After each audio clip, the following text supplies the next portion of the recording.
It's very hard to win a tournament like this without hitting a bump in the road. Today, there was a bump that lasted 5 or 10 minutes. I'd like to know how you saw it from the bench and how you explain that final stretch of the match. Well, that's football. Honestly, up until the 80th minute, up until it was 2-1, we had the match under control. With different faces, but we were bringing the game to our ground, to our terms. And from there, too many things happened in the short span of time.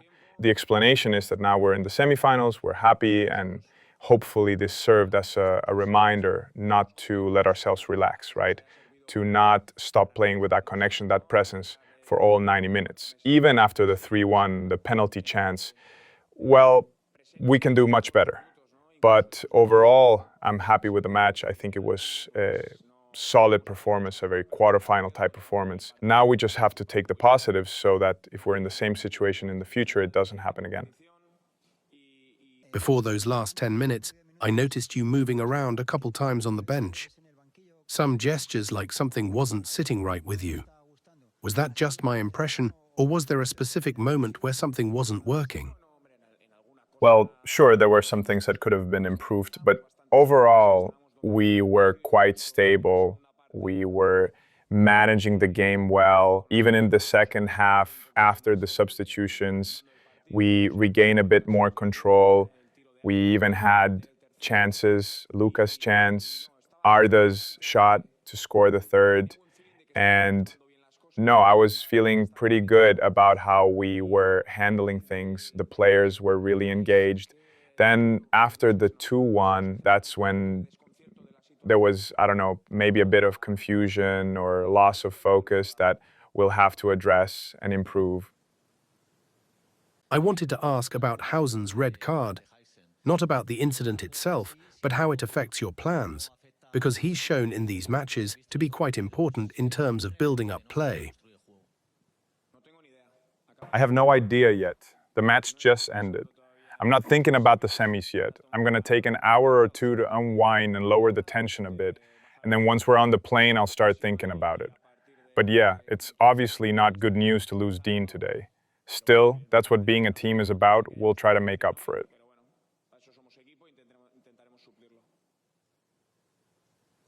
I'll remind you of something you said 2 or 3 press conferences ago. When we asked about your side of the bracket, you said you weren't blind and obviously could see what might be coming.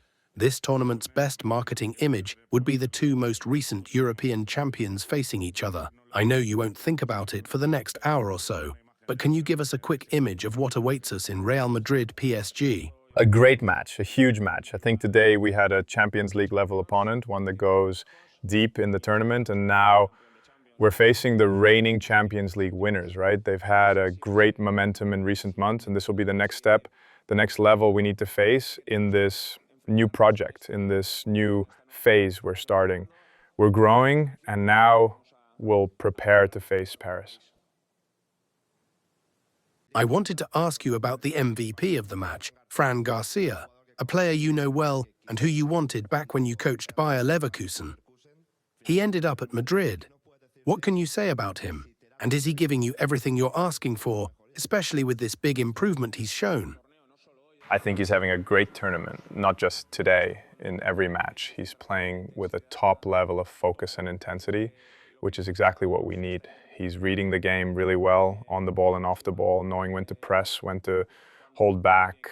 And today I think he really benefited from Vini's positioning. Vini was drawing a lot of attention, basically had 2 players on him, and Fran came in from the second line. That helped both with the goal and with a couple chances he created in the first half. I'm really happy for Fran. He's a homegrown player with a top attitude.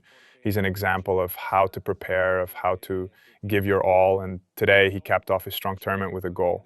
I told him the other day, if you're far, you're not going to score. If you arrive, you can score. And today he was right where he needed to be. Do you think Alexander-Arnold is holding back a bit too much? Maybe showing too much timidity to become that special player everyone expects him to be at Real Madrid?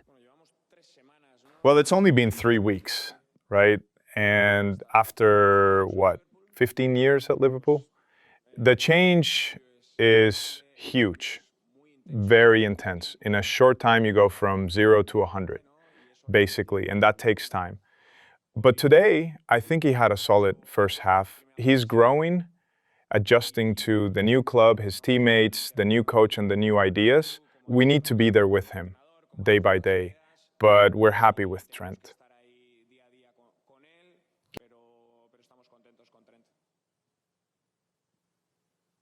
Well, in the past few hours, a photo of Gonzalo Garcia has gone viral. Back when you were a player at Real Madrid, he asked you for a photo. Now he's perhaps the revelation of this tournament. 4 goals already in the Club World Cup. What can you tell us about him and his progress?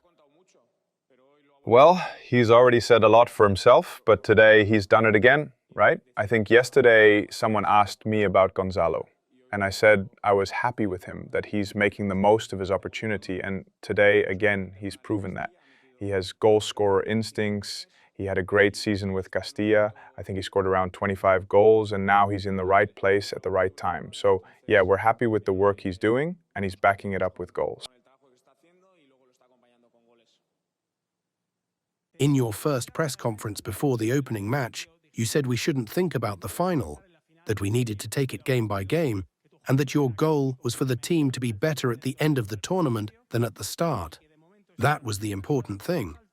Now that you're in the semi-finals, and considering what this club is all about, where semi-finals or even being a finalist aren't celebrated, is it finally time to start thinking about winning the tournament, or not just yet?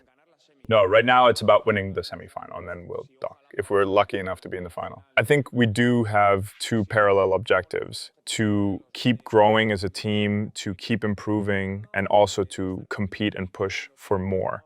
The next step is the semifinal against Paris, and now we're much closer. In that first press conference against Al Hilal, we were very far away. Now we're much closer, and we're going to keep going like this.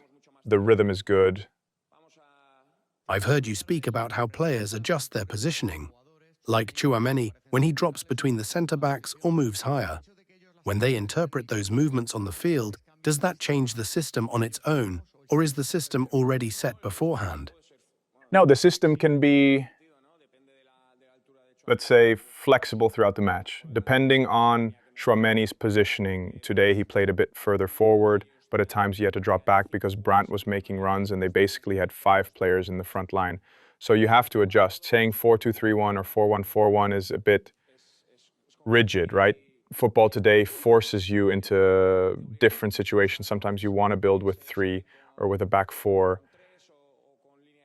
I don't obsess over this is our system and it's unchangeable, inflexible. The most important thing, as you mentioned, is that the players read what we need in each moment, always within the framework of our game model. What do you think of this PSG team and the work Luis Enrique is doing with the club? Well, I think they're coming in with very strong momentum. Since the Champions League round of 16, they've been playing at a high level. So yeah, it's going to be a big challenge for us. How do you see Mbappé after his performance today, especially looking ahead to that big semi-final against PSG? He's doing well. He's better. Still not at 100%, but he's improving every day. Now we have 3 days for him to keep progressing and feeling better ahead of the semi-final. You mentioned 3 weeks and growth. I'd like to ask, in which area do you feel the team has grown the most? And where have they most grasped your ideas and objectives? Well, I think one of our main objectives was to play more as a unit, both with the ball and without it, to know how to stay compact, to understand the height we should attack at, the height we should defend at, when to press high and when we need to drop a bit. We want those distances to be more efficient, right? Not too big. We need everyone in the right position to do what we want to do. That was the main objective. And we're improving, we're progressing.